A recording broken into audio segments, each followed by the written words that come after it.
음악회도 있는데 우리 어저께 늦게까지 수고하신 것 같아요. 우리 격려의 박수 들어가겠습니다. 자, 오늘은 추수감사주일입니다. 저 하나님 1년 동안 지켜주신 은혜에 감사하면서 하나님께 감사로 나가는 귀한 시간입니다. 우리 옆에 분에게 우리 인사했으면 좋겠습니다. 함께 해주셔서 너무 감사합니다. 인사하겠습니다. 함께 해주셔서 너무 감사합니다. 감사합니다. 예. 자, 우리 교회 성도님들 너무 감사하고요. 우리 장로님들 또 우리 교육자분들 한 분 한 분 생각할 때 참 감사한 것들이 많다라는 생각을 하게 됐습니다. 오늘은 감사로 예배드린 삶이라는 제목으로 감사 예배 드릴 건데요. 감사에는 크게 세 종류가 있죠. if의 감사가 있습니다. 만일 나에게 이런 일들이 일어나면, 나에게 좋은 것들이 주어지고 기도 응답이 되면 감사하겠습니다라는 그런 감사가 있고, 또 하나는 thought라는 although, 그럼에도 불구하고 그런 감사하겠습니다. 내 삶을 볼 때 형편이 녹록지 않고 참 어렵고 힘든 가운데 있지만 그럼에도 불구하고 나는 감사하겠습니다라는 감사가 있고요. 또 세 번째 감사는 그리 아니하실지로도라는 그런 even if의 감사가 있습니다. 나에게 하나님, 나는 이게 원합니다. 이렇게 되길 원합니다. 그리 아니하실지라도 하나님을 신뢰합니다. 하나님을 믿습니다. 하나님 나에게 좋으신 분입니다 라는 믿음으로 고백하는 그리 아니하실지라도의 감사가 있습니다. 오늘은 예수님께서 이제 십자가에서 죽으시러 우리를 위해서 십자가에 달리시기로 가시는 길에 있었던 일들이 오늘 말씀이 기록되어 있는데요. 11절 말씀을 보니까 이런 말씀이 있습니다. 예수께서 예루살렘으로 가실 때에 사마리아 갈릴리 사이로 지나가시다가, 자, 누가복음은요, 이 영화로 보면은 로드 무비 같습니다. 그래서 길을 지나가면서 일어나는 행적들을 이렇게 카메라에 담아서 우리에게 보여주는 것. 마지막 그 목적지는 골고다, 갈보리, 또 언덕, 그런 십자가, 예수님 거기까지 가야 되는 그 목적지가 있지만 그 과정 속에서 일어난 일들을 이렇게 카메라에 담듯이 우리에게 이렇게 보여주고 있습니다. 오늘 11절에서 주목할 것이 있는데요. 어디 사이를 지나가셨다면 사마리아와 갈릴리 사이를 지나가셨다라고 얘기를 하고 있습니다. 두 지역은 가까운 지역이에요. 갈릴리랑 사마리아는. 하지만 가깝고도 먼 지역이 바로 갈릴리와 사마리아 지역이었습니다. 절대적으로 가까워질 수 없는 곳이 서로 이 지역이었는데요. 이스라엘이 가장 어려울 시절에 이 사마리안들은요, 아수르의 침략 속에서 자기 정체성을 버리고 또 이방신을 섬기고 혼혈이 되어버렸습니다. 그래서 사마리아 사람들은 이 모습부터가 달랐기 때문에 보면 금방 알아보는 거예요. 제 이방인, 제 사마리아 사람. 근데 유대인들은요, 굉장히 이방인들을 싫어했죠. 개돼지 취급했잖아요. 저들은 그냥 지옥의 불쏘시개가 될 사람들이야 이렇게 생각을 했는데, 그들보다 또 가까이 할 수 없는 사람이 바로 이 사마리아 사람입니다. 저들은 혼혈되어졌고 민족 정체성도 없고 또한 종교에 있어서 이방신을 받아들인 자들아, 이런 생각을 하고 있었습니다. 근데 예수님은 아무도 가지 않으려는 그 사이를 지나면서 이 경계를 허무는 것을 보게 됩니다. 예수님은 우연이 아니라 당연하게 그 지역을 지나가서 경계가 있던 곳을, 벽이 있던 곳을 무너뜨렸던 것을 보게 되죠. 예수님은 그래요. 이 복음이 들어가는 곳에는요, 더 담이 있고 경계가 있고 차별이 있는 곳이 평탄해집니다. 이곳은 못 가, 저곳은 못 가, 저거는 못해, 이거는 못해, 이게 아니라 복음이 들어가는 곳은, 우리 크리스찬이 들어간 곳은 경계가 무너지고 허물어져 될 줄 믿습니다. 130년 전에요, 이 복음이 이 조선이라는 땅에 들어왔습니다. 우리 선조들의 믿음이요, 스케일이 컸어요. 특히 선교사님들의 그 스케일이 컸죠. 경상도 가면요, 진주라는 곳이 있습니다. 혹시 아시나요? 진주라는 곳을? 모르시나요? 선교사님이 오셔서 이 진주에 이제 교회를 시작했습니다. 당시에는 이 계급이 나눠져 있었죠. 그래서 제일 위에 양반이 있고 또 평민이 있고 또 쌍놈이라는 그런 상민이 있었습니다. 그런데 이 교회에 복음이 들어간 곳에는 경계가 무너지잖아요. 그러니까 복음이 들어가니까 양반도 오고 평민도 오고 이 노비들도 오는데 이 양반들이 선교사님 때 컴플레인하는 거예요.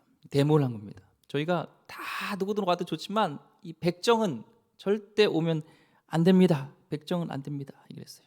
못 견디겠습니다. 근데 선교사님들이요 그런 데모에 큰 결정을 합니다. 예배문을 닫아버리고 오리오 교회를요 백정이 있는 곳에다 열게 됩니다.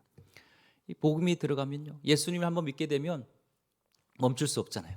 예수님이 좋으니까. 그러니까 교회는 가야 되겠는데 이 교회가 백정인 곳에 있는 거예요. 양반들도 할 수 없이 그곳을 가게 됐던 복음의 신비인 것을 보게 됩니다. 어디 가도요 우리 한국 교회 그런 초기에 경계가 무너졌던 것들이 있어요. 여성도 마찬가지입니다. 당시에 초기에 우리 복음이 들어올 때요 여성들은요 교육을 못 받았습니다. 여자들은 아이 뭐 배워서 뭐해 그냥 그것이 일반화됐어요. 우리 여기 같이 이렇게 남자와 여자가 있는 것도요 축복입니다. 예전에는 남반 여반 해가지고 나눠가지고 같이 예배드리고 그랬죠. 그런데 이 복음이 들어오면서 이 선교사님들이 이런 여성들에게 공부할 수 있는 기회를 열어줬습니다. 그것이 부산에 또한 동네 여자 고등학교, 또 가난한 사람들은 병원에 갈 수 없는 곳에 있을 때 선교사님 통하여서 병원이 열리게 됐고 경상도의 일심병원, 어떤 분은 자기가 일심병원에서 태어났다고 하더라고요. 그런 병원에 갈 수 없는 자들에게 기회를 열어줬던, 경계를 무너뜨렸던 것이 또한 이 기독교, 이 복음이었습니다. 일제 압제 시대 때요 이런 우리 민족 말살 정책을 통하여서 또한 민족 사관, 민족 정신을 가르치고 이런 학교들은요 문을 닫게 되었습니다. 선교사님들이 조국에다가 미국과 자기 있는 나라에다 편지를 써요.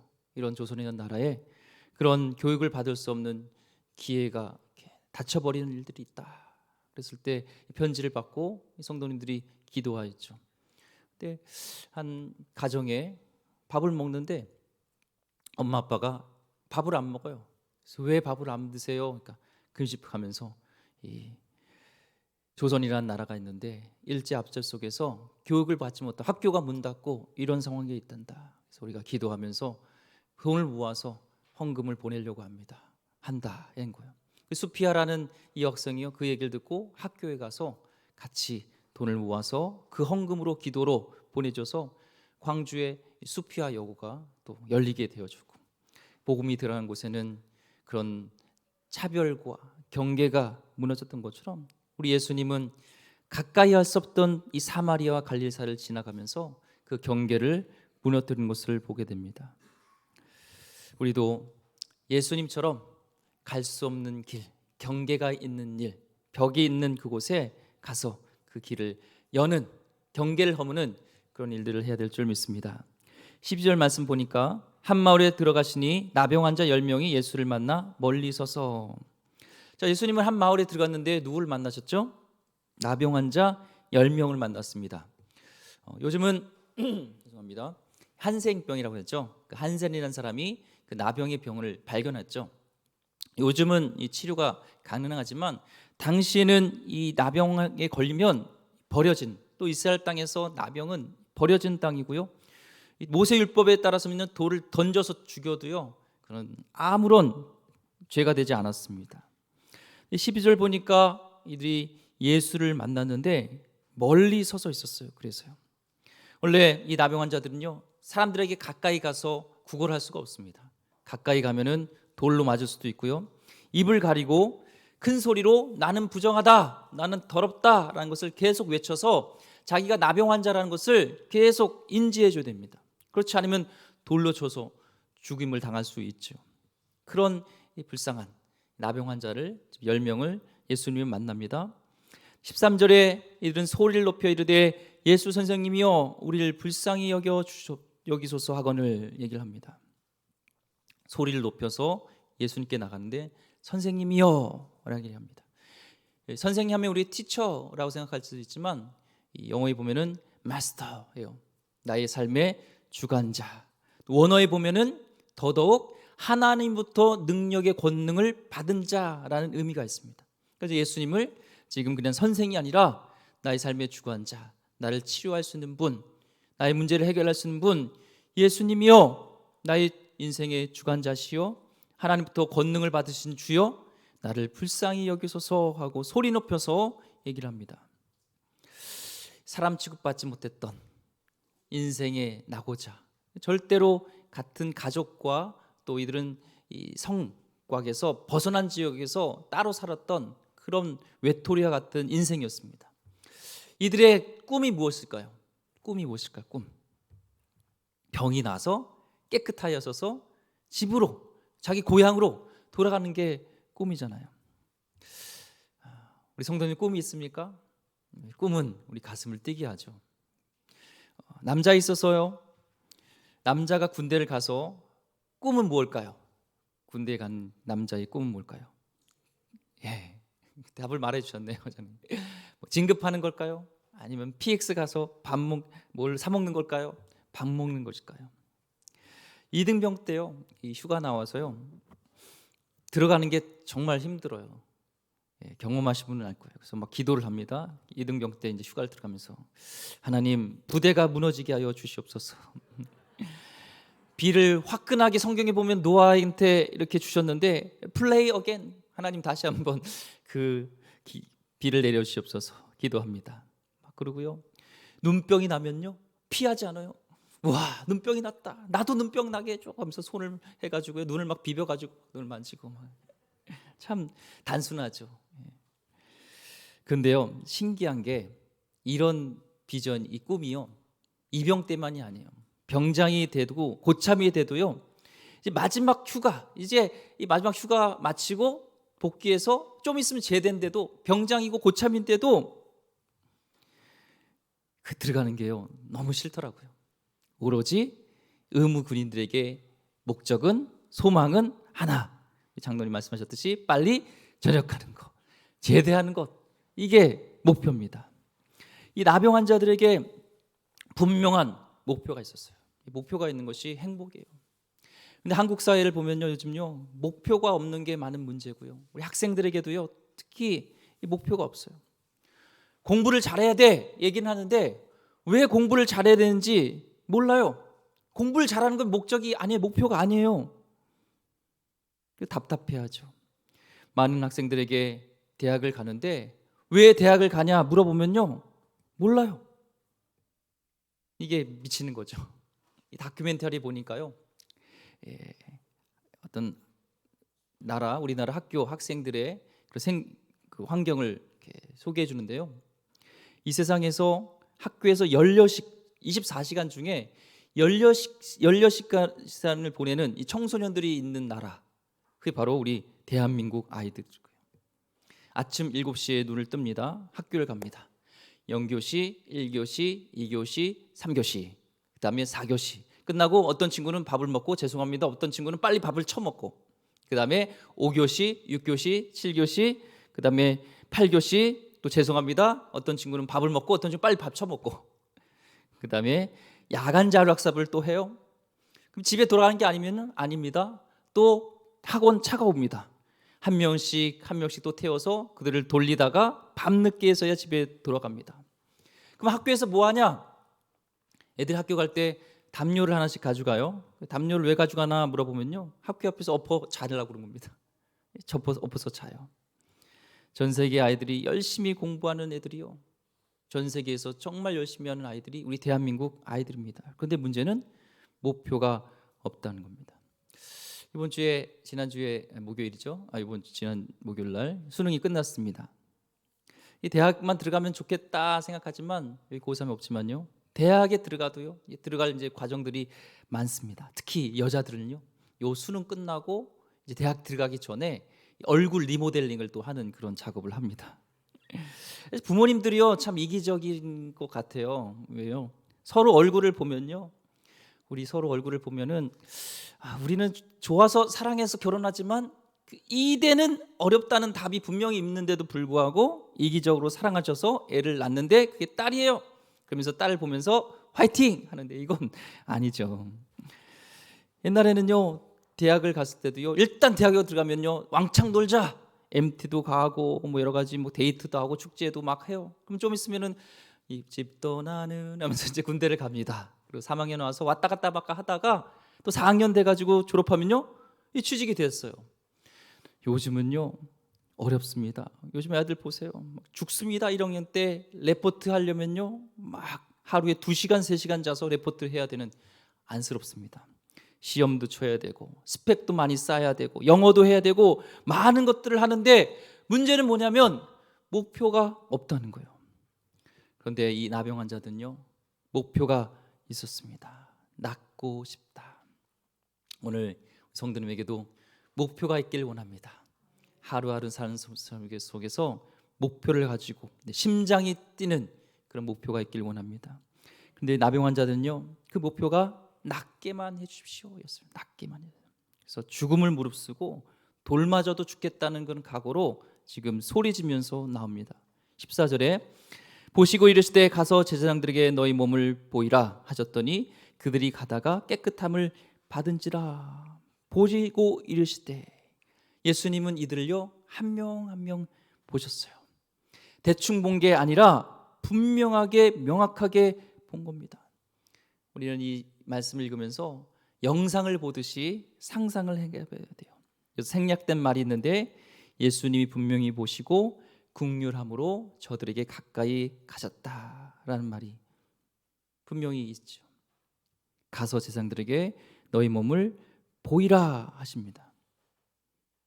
제사장은 당시 의사가 아니라 제사장이 너 나병 걸렸어, 너 나병 나았어, 이것을 판별해 주는 사람이 제사장이었습니다. 그 이유가 있어요. 그 이유가 나병이란 이 원어, 히브리 원어가 뭐냐면 이 짜라트인데요, 짜라트라는 단어의 뜻이 원래의 의미가 내리치다라는 뜻이 있어요. 내리치다. 주어가 누구냐면 하나님이에요. 왜 내리쳤겠어요? 죄인이라는 거죠. 죄가 있기 때문에 벌받아서 미리 벌받아서 이 나병에 걸린 거예요. 그러니까 이 나병은 누가 취급하냐면 제사장, 그런 종교법으로 종교를 다루는 제사장만이 너 깨끗하게 됐어, 죄 사함을 받았어, 정결하게 됐어, 이것을 판별할 수 있는 사람이 그래서 제사장입니다. 그래서 이 제사장이 깨끗해졌습니다, 부정해서 정결하게 됐습니다 해야지 이제는 그럼 비로소 공동체에 돌아갈 수 있고 정상적인 삶을 살아갈 수가 있어요. 이 제사장에 가라고 합니다. 얼마나 두려웠겠어요. 판별을 내려줘야 되는 상황인데 지금 상황을 볼 때는 아무런 변화가 없어요. 근데 제사장에 갔을 때 죽을 수도 있어요. 사람 앞에 섰을 때 돌 맞아 죽을 수도 있습니다. 판별이 내가 정말 나을까 안 나을까, 눈에 보이는 것은 아무런 변화가 없지만 예수 선생님이 할 때 마스터요, 나 인생의 주관자시요, 하나님부터 권능을 받은 자요 라는 믿음을 가지고 갔던 10명에는 그런 믿음, 순종한 믿음이 있었어요. 요즘은 그렇게 안 하는지 모르겠지만 예전에는요, 대학 수능 발표라든지 대학 시험 발표를요 ARS 전화를 걸어서 이렇게 했습니다. 수험번호를 입력해 주세요. 탁탁탁탁 입력하면요 막 손이 사시나무 떨듯이 막 이렇게 떨립니다. 잠깐 그 순간이 지난 후에 합격입니다, 불합격입니다 라고 하는 거죠. 떨린 것처럼, 우리 인생 속에서 떨린 것처럼 지금 이 나병 환자들은요 그런 떨린 가운데 지금 있습니다. 아직 낫지 않았지만 믿음으로, 떨림으로 지금 제사장에게 가는 것입니다. 지금 손에 잡히는 게 없고 눈에 보이는 게 없어도요 내 안에서 말씀하시는 하나님의 그 말씀, 예수님이 어떤 분인가, 하나님이 나에게 어떤 분인가 라는 것을 믿고 나가는 것이 중요합니다. 오늘은 힘들지만 오늘 하나님께서 주시는 그 말씀을 믿음으로 우리가 붙들고 나가야 됩니다. 버티고 힘들어도 나갈 때 그 끝은 새롭게 되어지는, 환경을 뛰어넘는 하나님의 말씀이 우리의 끝을 새롭게 할 줄 믿습니다. 끝까지 인내하세요. 말씀 붙들고 하나님 말씀 붙들고 환경이 아니라 나의 눈에 보이는 것은 아직 나병이 낫지 않았지만 주님이 말씀하는 것이 있다면 그 말씀을 들고 끝까지 나갈 때 우리 인생은 새롭게 시작될 줄 믿습니다. 월초가 되면요, 헬스장에요 사람들이 많이 붐비더라고요. 특별히 아줌마들이 많이 모입니다. 뭐 하기 위해서요? 다이어트 한다고, 살 빼겠다고요. 이제 하루 결심을 해요. 근데요, 새로 오신 이 아줌마들은요 표가 나요. 일단 운동화가 너무 새 거예요.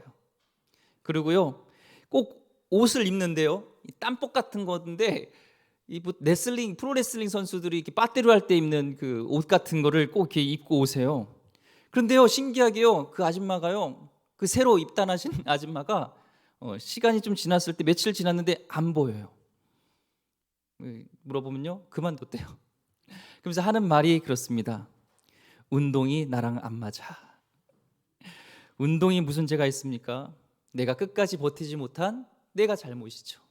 마찬가지로 운동도 공부도 우리가 버텨야 되는 것처럼요, 우리에게 있어서는 신앙에 있어서도 인내함을 가지고, 말씀하셨지만 아직 내 상황 속에서 이루어지지 않았지만 하나님을 믿고 우리 주님을 믿고 말씀을 붙들고 끝까지 나가야 됩니다. 이것이 하나님의 말씀이라면 포기하지 않고 끝까지 믿음으로 가는 이 믿음이 우리에게 필요한 줄 믿습니다. 10명이 믿음으로 나갔습니다. 그런데 가다가 그 믿음대로 깨끗하게 되었습니다. 간절한 소원이 이루어졌죠. 기쁘겠죠?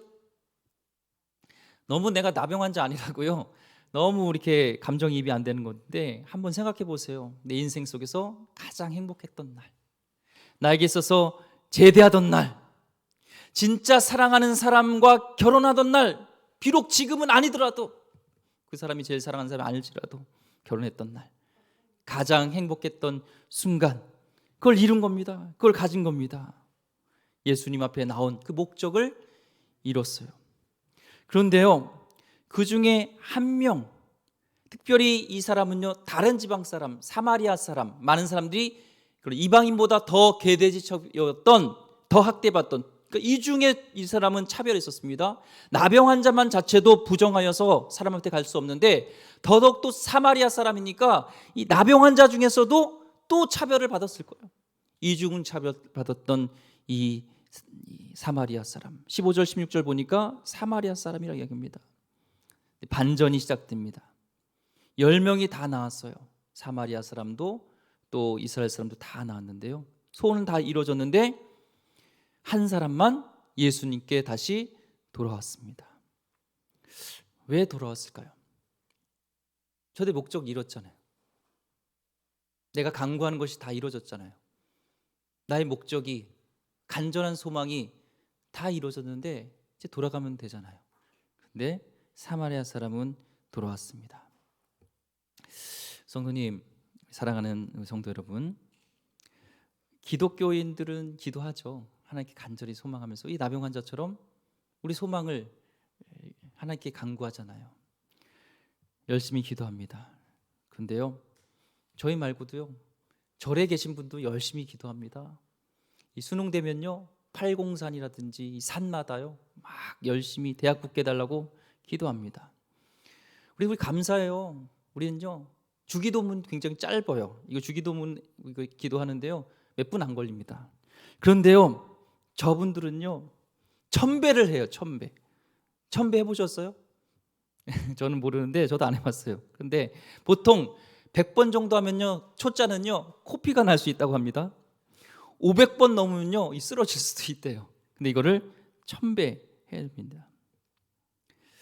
우리도 똑같이 기도하면서 대학에 들어가 달라고, 내 아들이, 내 자식이 대학에 들어가 달라고 목적만 가지고 그 목적이 이루는 것만 살아간다면 저기에서 구하는 분들과 우리 신앙은 특별한 게 아무것도 없습니다.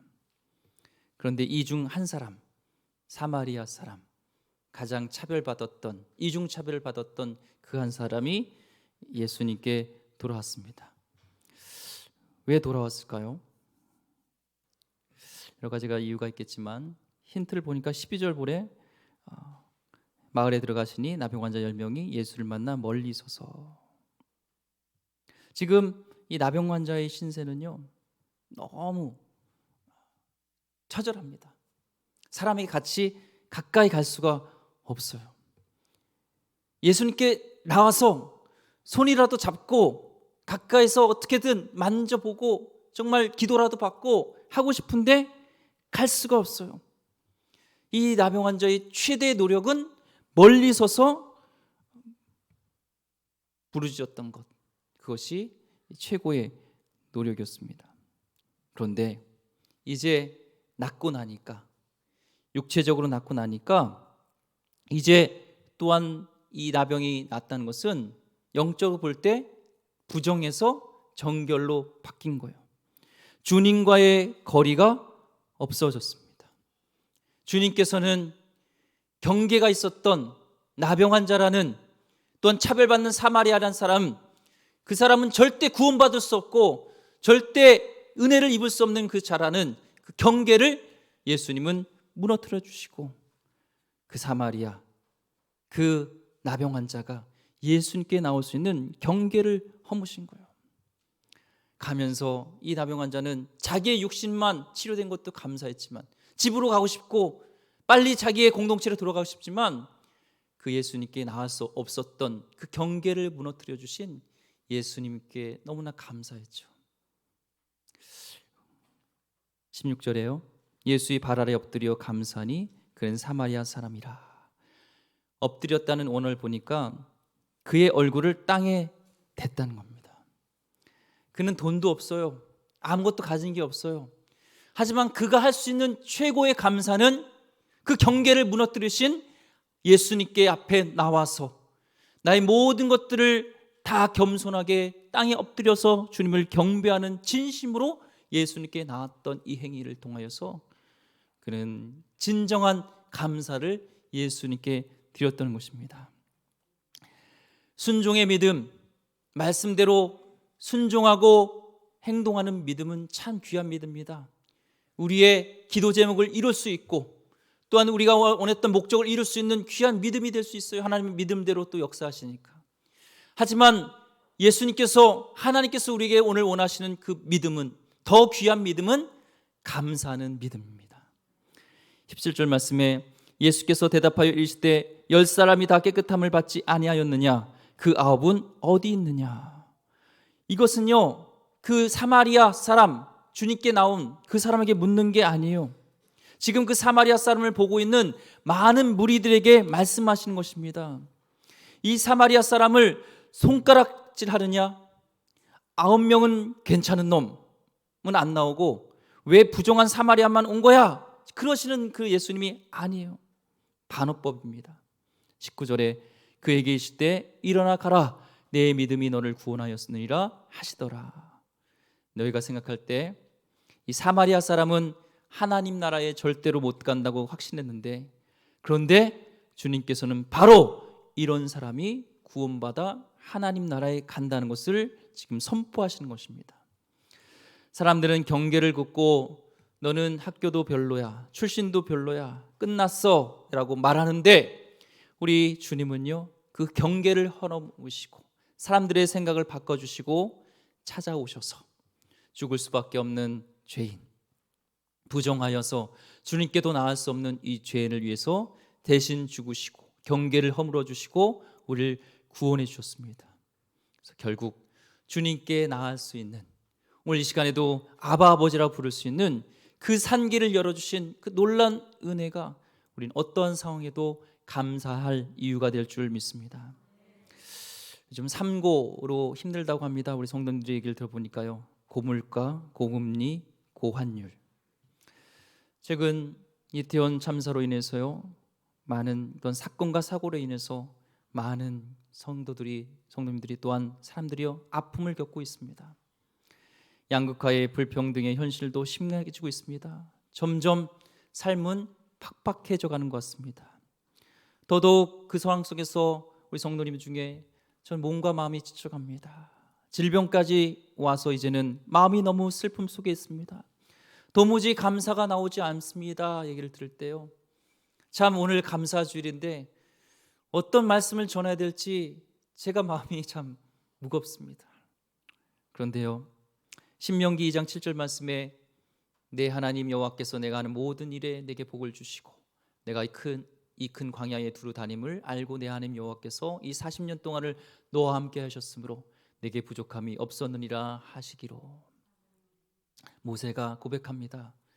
40년의 광야 생활이 왜 부족한 것이 없겠습니까? 왜 힘든 일이 없었겠습니까? 하지만 모세에게 있어서의 그 광야 생활이 부족함이 없었던 것은 바로 우리의 목자 되신 주님이 함께 하셨고, 어려운 순간순간마다 함께 하시면서 주님께서 우리를 사랑하여 주시고 은혜 주시고 동행하여 주시고 무엇보다도 우리를 구원하신 그 은혜가 놀랍고 크기에 내게 부족함이 없는 것입니다. 다윗은요, 시편 23편에 얘기합니다. 여호와는 나의 목자시니 내게 부족함이 없으리로다 라고 말씀하고 있습니다. 주님이 나와 함께 하시면 우리에게는 부족함이 없고 우리에게 더 큰 감사가 우리에게 있을 줄 믿습니다. 오늘 19절 말씀에 그에게 이르시되 일어나 가라 내 믿음이 너를 구원하였느니라 하시더라. 여기서 원어에 보면요, 너의 믿음이 accepted 되었다, 너의 믿음이 받아졌다라는 겁니다. 하나님께서 오늘 우리에게 원하시는 믿음은요, 그냥 가만히 나와서 여기서 그냥 예배드리는 끝이 아니라 여러분의 믿음이 하나님께 받아지는 믿음을 드리길 원하십니다. 그것은 어떠한 상황에도 하나님께 진정으로 감사하는 믿음인 줄 믿습니다. 주님께 진정으로 감사하길 원합니다. 많은 성공과 관련된 책을 봐도요, 어떤 리더십의 그런 성공의 요소를 볼 때 결단력, 추진력, 균형 감각, 열정, 인내, 융화력이 있지만 각 분야 정상에서의 그런 어떤 성공했던 분들의 그런 삶의 패턴을 보면요, 습관을 보면요, 긍정적인 마인드로 감사하는 겁니다. 하나님을 알지 못하는 부분도 이런 감사의 생활을 할 때 그 삶이 변화됐다면, 우리 믿는 자들이 하나님으로 기뻐하고 즐거워하며 감사하며 살 때 우리의 삶은 하나님께서 오늘 나병 환자 인생을 변화시키고 구원하셨던 것처럼 놀라운 역사가 있을 줄 믿습니다. 그럼에도 불구하고 그리 아니하실지라도 감사하는 우리 성도님 되기를 주의 이름으로 축원드립니다. 기도하겠습니다. 하나님 감사합니다. 우리 삶을 볼 때는 감사할 것이 없지만 주님께서 경계를 무너주시고 우리를 구원하신 것에 감사하며 주님께 나올 수 있게 하신 것에도 감사하며 많은 감사들을 찾아가며 주님께 감사로 나가는, 감사로 예배드리는 우리 성도님 되게 하여 주시옵소서. 귀하신 예수 그리스도 이름으로 기도드립니다. 아멘.